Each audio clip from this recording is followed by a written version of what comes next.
시청자 여러분 안녕하십니까. 지금부터 전옥현의 안보정론을 시작하겠습니다. 이번 시간은요 매우 이색적인 뉴스 하나를 먼저 소개해 드리겠습니다.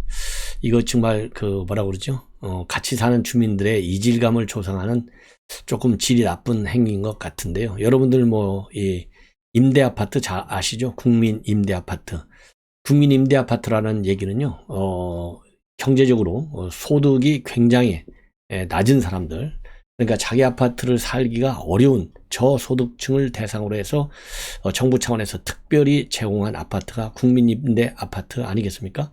그래서 여기를 보면요, 이 소득 수준이 굉장히 낮아요. 2인 가구 기준 273만원, 그리고 50평방미터 이상은 3인 가족 기준, 가구 기준 436만원인데요.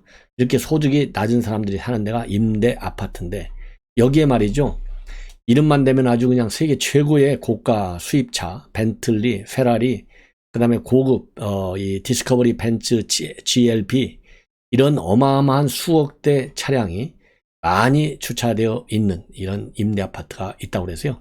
조선일보가 이거를 대대적으로 지금 보도하고 있습니다. 예. 그래서 이 기사가요, 굉장히 또 이 랭크가 높게 지금 랭킹되어 있어요. 그래서 이걸 알아보니까 이건 이 정체를 알 수 없는 거라는 거예요. 그리고 아파트 관리 사무소에서도 이 강제로 이 소유자가 누구인지 조사할 수도 없고, 물어보면 친구차다, 친척차다, 이렇게 얘기해버리고 말으니까 이게 도대체 정말 누구 차인지 확인이 안 된다는 겁니다. 그래서 이러한 슈퍼차가 임대 아파트에 쭉 들어서가지고 이제 사회적인 문제가 되는 것 같아요. 그래서 조선일보에서는 이 소유자를 좀 파악해 보려고 차를 쭉 한번 훑어보니까 말이죠, 되게 운전기사 앞에 전화번호가 놓여 있잖아요. 근데 이 차들은 전화번호도 또 없어요. 그래서 이 벤틀리 페라리가 최저 가격이 국내에서 3억 원 이상 하는데, 이 무주택 저소득층에게 지급되는 이 임대되는 임대 아파트에 이렇게 수억 원짜리 차가 등록되어 있다는 겁니다. 등록이 아니라 주차가 되어 있다는 거죠. 그래서 이거를 이제 관리하는 SH공사나 LH공사에서도 다 확인해 보면요, 미등록 차량으로 되어 있다는 거예요. 그래서 이거를 좀 찾아내기가 어렵다는 겁니다. 그리고 또 임대 아파트에 살으려면은 이렇게 소득의 일정 제한이 따르지만은요, 자동차에도 이 가액이 최고 정해져 있는데, 최고 가격이요, 신차기를 치면은 그랜저보다 살짝 비싼 차, 이거는 못 들어간다는 겁니다. 그랜저 이하만 들어갈 수 있는데 그 차 가격이 3,557만원으로 돼 있어서 그 이상이 되면 차 기준으로도 들어올 수 없다는 겁니다. 자, 그래서요, 지금 이게 말하자면 아파트 주민들 사이에서도 이질감을 조성하고, 그래서 많은 문제가 있는데, 아파트 관리 사무소에서도 여기에 관해서는 뾰족한 방법이 없다고 합니다. 자동차 등록증을 일일이 다 강제로 확인할 수도 없고, 아까 말씀드린 대로 가족차다, 친구차다, 또 이 회사 명의다, 이렇게 얘기하면 강제로 이 차를 쫓아낼 수가 없다는 겁니다. 예, 그래서 지금 이게 굉장히 문제가 되고 있는데요. 특히 이제 또 이 편법이 있다고 합니다. 장기 렌트나 리스, 또 이 공동 명의로 차를 구입한 다음에요, 이 지분 한 99% 정도는 가족이나든가 누구한테 넘겨주고 나머지는 1%만 자기 지분으로 한다는 겁니다. 그러면 자동차 가액이 아까 말씀드린 최대 한도인 3,500~600만 원, 여기를 벗어나지 않는다는 겁니다. 그래서 이게 편법으로도 또 실질적으로 자기가 소유할 수도 있다는 겁니다. 그래서 지금 이 많은 논란을 야기하고 있다.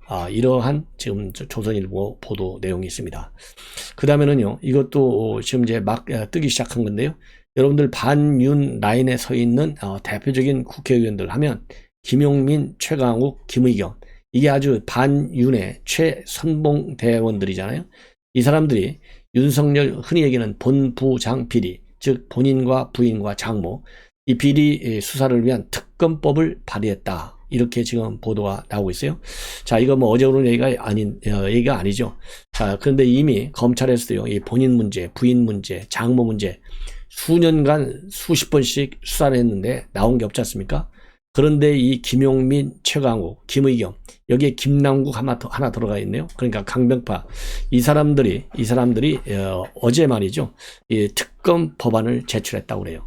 자, 그래서 이 법안 내용을 보면 윤석열 대통령 당선자의 대장동 개발 비리 사건과 그 다음에 당선자 검사 재직 당시 각종 권력 남용, 그다음에 가족의 부동산 득이나 특혜 대출 주가 조작, 부정 축제 사건 등의 진상 규명을 위한 특검법에 관한 특검 법안, 이거를 지금 발의했다는 겁니다. 그래서 이 법안에서 쭉 보면 당선자 일가는 대장동 개발 관련 수사무마 등 본인 비리, 허위 경력 기재를 통한 사기죄 등 배우자 비리, 사문서 위조 및 부동산 불법 투기 관련 대통령 당선자의 장모 비리 등 장기간에 걸친 비리를 저질렀다는 의혹을 받고 있다.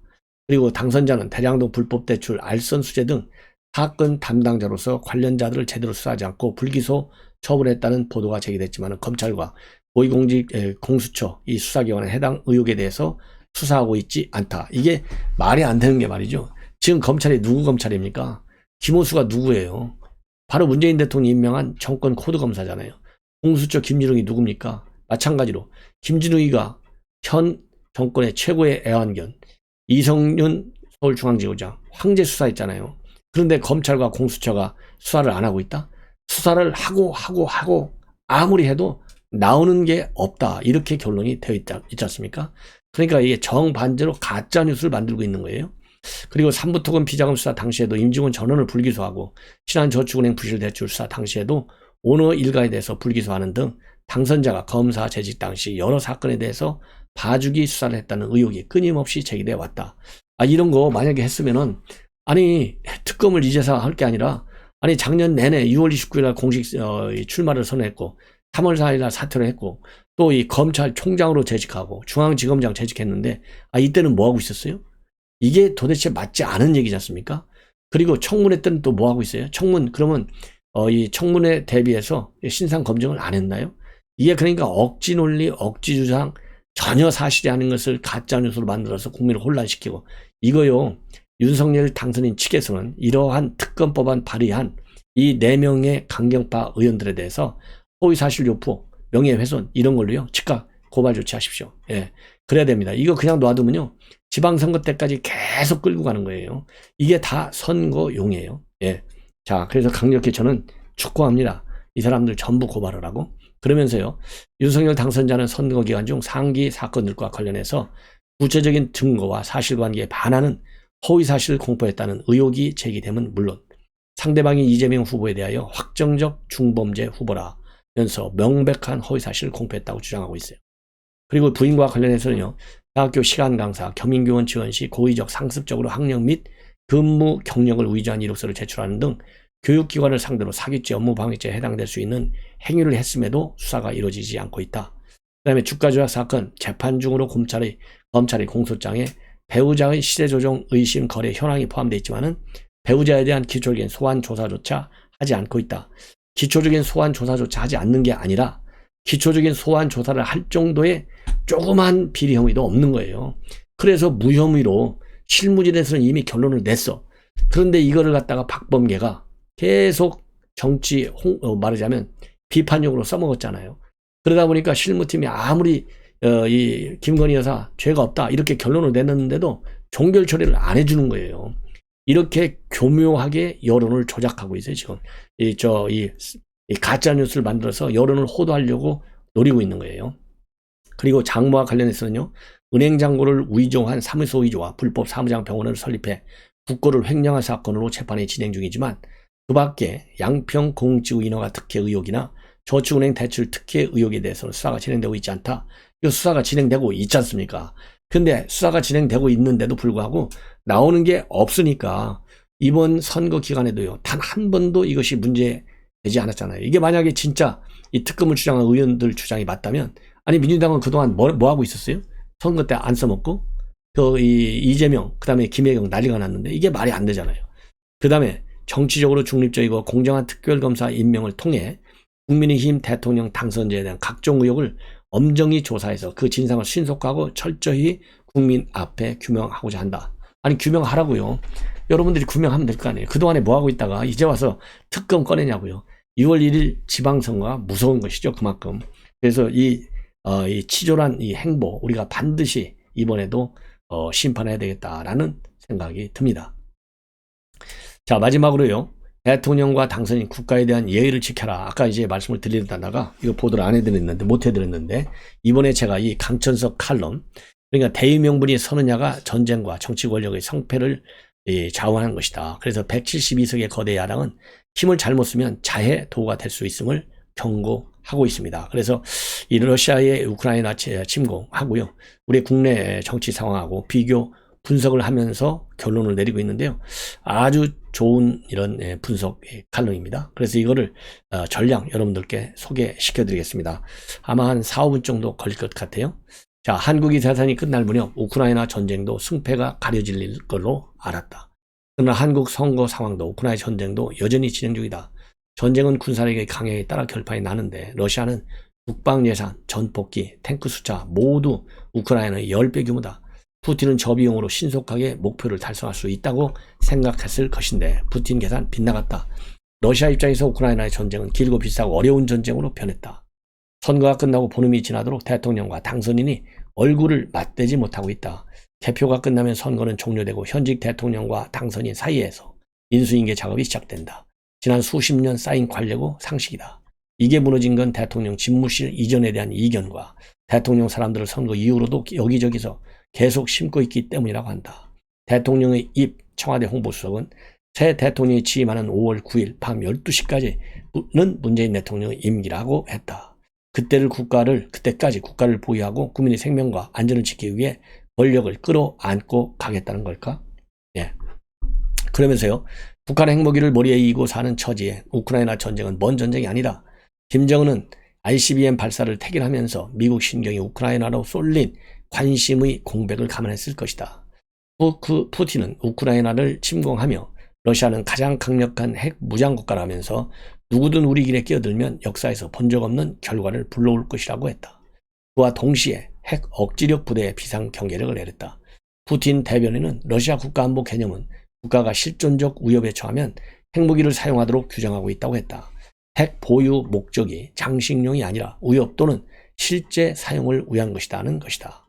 푸틴 목소리는 어디서 듣던 목소리다. 김정은은 무엇을 실존적 위협으로 받아들일까? 김대중 대통령은 청와대 로비에서 노무현 당선인이 도착하기를 기다리던 심정을 나는 지는 해였고 그는 떠오르는 태양이었다고 했다. 정권 재창출에 성공한 후계자에 대해서도 이런 감정의 기복을 느끼는 게 퇴임을 앞둔 대통령이다. 그런 면에선 당선인 일부 측근들 입이 조금 해펐다. 반대편 미움은 받으면서 자기 편 존경도 받지 못한다는 검찰총장 주인태를 압박한 것도 그런 예다. 그러나 서운하다 해서 이번처럼 반응한 대통령은 없었다. 문 대통령은 선거 후 역대 가장 작은 표차로 당락이 결정됐다며 통합 정치를 주문했다.